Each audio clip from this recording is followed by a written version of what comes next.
Dear students of Standard 8, welcome to Botany class. How are you everybody? Hope you all are well and safe by the grace of Allah. In this class, we are going to discuss a very important topic from chapter 4. So everybody, today's our topic is pollination process. Okay everybody, now let's start the class. Pollination is the transfer of pollen grains, and you know that every fertile stamen contains an anther. Inside the anther develops the pollen grains. At one time, the anther bursts and pollen grains are carried and attached to the stigma by insect, air or any other agent. Have you seen pollen grains? If you rub your finger on the stamens of Androecium and observe a kind of yellow orange color powder like substance must stick to your finger. This powder like substance are called pollen grains, and pollination occurs through the pollen grains. Now let's see the definition of pollination.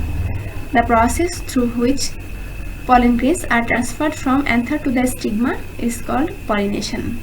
There are two types of pollination: self-pollination and cross-pollination. First one is self-pollination. Everybody observe the figure. In the figure, inside the anther pollen grains produced, and from the anther pollen grains are transferred to the stigma. Self-pollination. The transfer of pollen grain from the anther to the stigma of the same flower or a flower of the same plants is called self-pollination. Self-pollination takes place between two flowers having similar nature. So the plants that produce from these seeds have got the character just like the mother plant. In this way, the heredity character remains similar. That is, it maintains the purity of species. In the second figure, pollen grains are transferred from one flower to another flower. This one is called cross-pollination. Now let's see the definition of cross-pollination. The transfer of pollen grains from the anthers of one flower to the stigma of another flower of the same species. Okay everybody, here there is need same species. Two different plant but same species. Cross-pollination occurs between two flowers having different in nature. Thus, the seed that is produced from these have variation in nature. Therefore, the new plants grown from this seed is not identical with the mother plant. New variation may produce even a new species. Due to combination of the most of the plants, their adaptability increase, so natural calamity cannot extinct them easily. Now let's see the agents of pollination. In cross-pollination process, for the transfer of pollen from one flower to another flower, there need some agents. These agents are called pollinating agents or carrier, and the carrier which carries pollen is called the pollen carrier.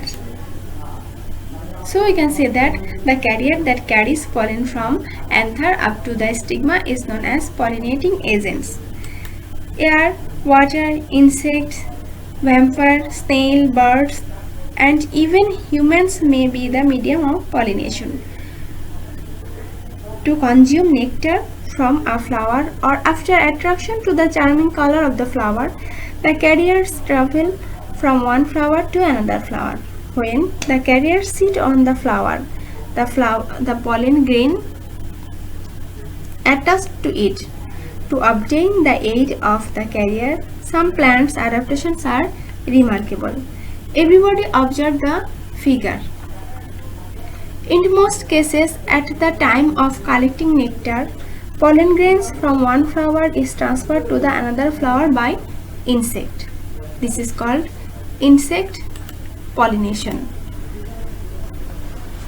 And the characteristics of insect pollinated flowers are bright color, petals are sweet scented with nectar, pollen grains and stigma are sticky. Second one is pollination through wind.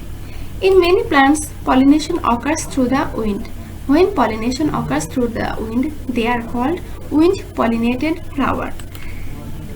And the characteristics of wind-pollinated flowers are the flower has no fragrance and can easily wander in the air, and their stigma are branched and sticky, and sometimes feathery. Branched stigma will attain pollen from the air. Third one is wind pollination through water. Many aquatic plants are pollinated by the water. When pollination is accomplished by the water, these are called water pollinated flower. Water pollinated flowers are small and lightweight, so that they can float in the water. They have no fragrance. The petiole in the female flower is long than that of the male. Mature male flower detach from the petiole, float in the water, and after coming in contact with the female flower, they accomplish the pollination process. Last one is animal pollinated flower. In many flowers, pollination occurs through bird, bat, or snails, etc. Flowers which are pollinated by animals are called animal pollinated flower. They have attractive colors. Fragrance may be present or absent in them. And animal pollinated flowers are usually larger in size. If they are small, they are arranged in the inflorescence. Everybody, you know about the inflorescence. Now let's see the inflorescence. Inflorescence is not a single flower. It is a bunch or cluster of small flowers. And the definition of inflorescence is the mode of arrangement of flower on the floral axis is known as inflorescence. And here, inflorescence are of two types. Racemose inflorescence. The growth of the floral axis is unlimited. Here, the tuberose is the example of inflorescence, and this portion is a floral axis. Here, this one is a floral axis. On the floral axis, many small flowers are arranged, and this one is called inflorescence. And second one is cymose inflorescence. In the cymose inflorescence, the growth of the floral axis is limited. The example of cymose inflorescence is sunflower, kodam, etc.